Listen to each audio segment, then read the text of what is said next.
I prepare myself to the worst case. An Indian court has convicted a man for the rape and murder of a woman doctor in Kolkata. A case Expected relationship is formed while the people around her try to survive. World Book Club from the 1st of February.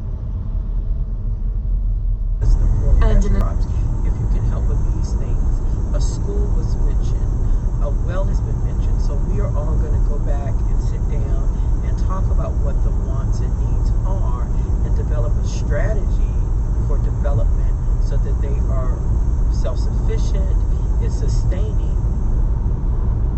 One thing that we are seeing that we don't like, and this group pointed out as well, is that there are a lot of non-Black African people coming back giving skills. So when our children look at that, the image that's painted is that none of us, whether you're here or in the diaspora, oh, so African Black people, oh, we just don't have skills. There is so much wealth in the diaspora. There's so much skill in the diaspora, and we want our children to see faces that look like them, that can teach them these skills, and that are not just looking to extract wealth from this continent. This poverty is great, you know why? Because the people, there is no factory, there is no company, there is nothing there you can depend on. The people depend on 20,000 a day, and it doesn't even reach $1. So there's a factory, it's not in operation. So that's something else that some in my group are targeting. How do we get our things back in operation? So this group came with ideas. This one woman already came, has already registered her nonprofit, her NGO. I'm Ursula Garrett. The goal of Empower Her is to provide scholarships, mentorships, whatever support we can to young girls to get them to complete secondary school, what we call in the West high school, because a lot of them don't have the fees to pay to go. And then offering scholarships to the girls that want to go into college. So here's something about me.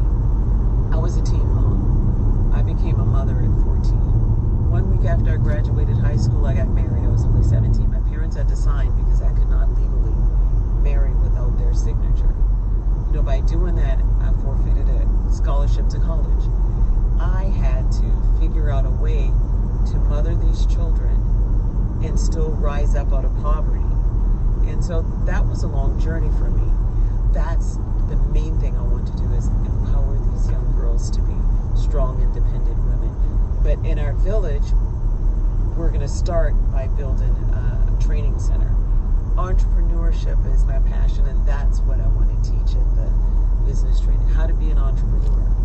Learn to think of things differently when you've been trained your whole life and for generations to think one way. And that's one thing that when you're colonized, you've been taught to do things the way your colonizers want, and that's to enrich them.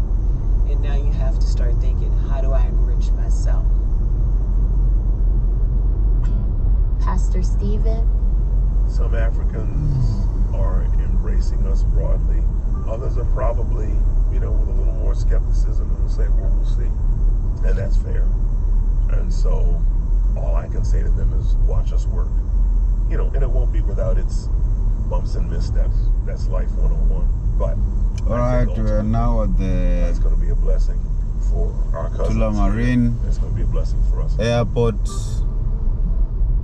You've been listening to the documentary Pass or Return from the BBC World Service, presented by me, Dori Toure, and produced by Victoria Farron. It is a Just Radio production for the BBC World Service.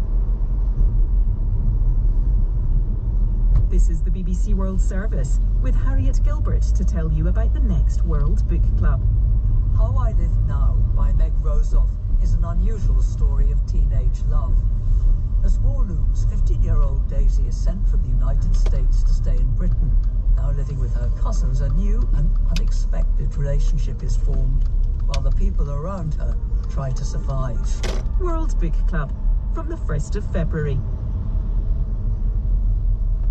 And in an hour, Sports World with Lee James. Liverpool have a 4-point lead at the top of the Premier League as they go to Brentford in our live commentary game, plus day 7 of the Australian Open tennis and the NFL playoffs. Join us for Sports World after News Hour. On air, online and on mobile is the BBC World Service, the world's radio station.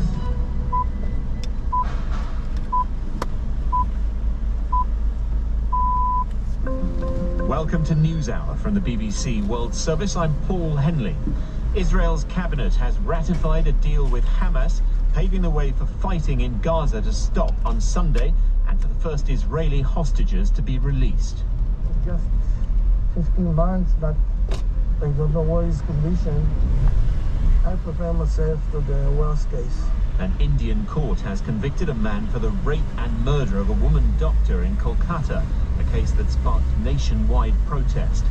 Also, how big a part will war fatigue play in ending the conflict in Ukraine? Soldiers are not slaves. Everyone who has spent 3 years or more on the front line deserves the right to rest. And why scientists are searching the ocean depths for a mysterious phenomenon known as dark oxygen. All after this news.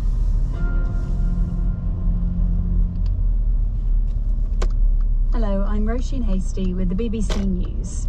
Israel is preparing to receive the first 3 hostages due to be released on Sunday under a ceasefire deal agreed with Hamas. Over the next 6 weeks, 33 hostages are set to be freed in exchange for more than 1,000 Palestinian prisoners.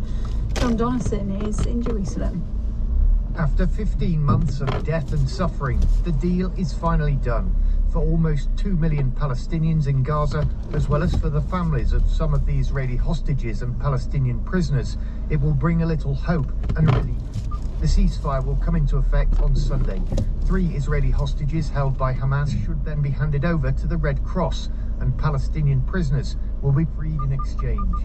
Israeli forces will begin pulling back from parts of Gaza. Iranian state media say 2 senior judges have been shot dead at the Supreme Court in the capital, Tehran. The unidentified attacker is reported to have killed themselves after the shooting. The motive for the attack isn't clear, but both of the assassinated judges were notorious for their role in the persecution and killing of opponents of the Islamic regime throughout the 1980s and 90s. A court in India has delivered a guilty verdict in the case of a man accused of the rape and murder of a female trainee doctor at a hospital in Kolkata last August.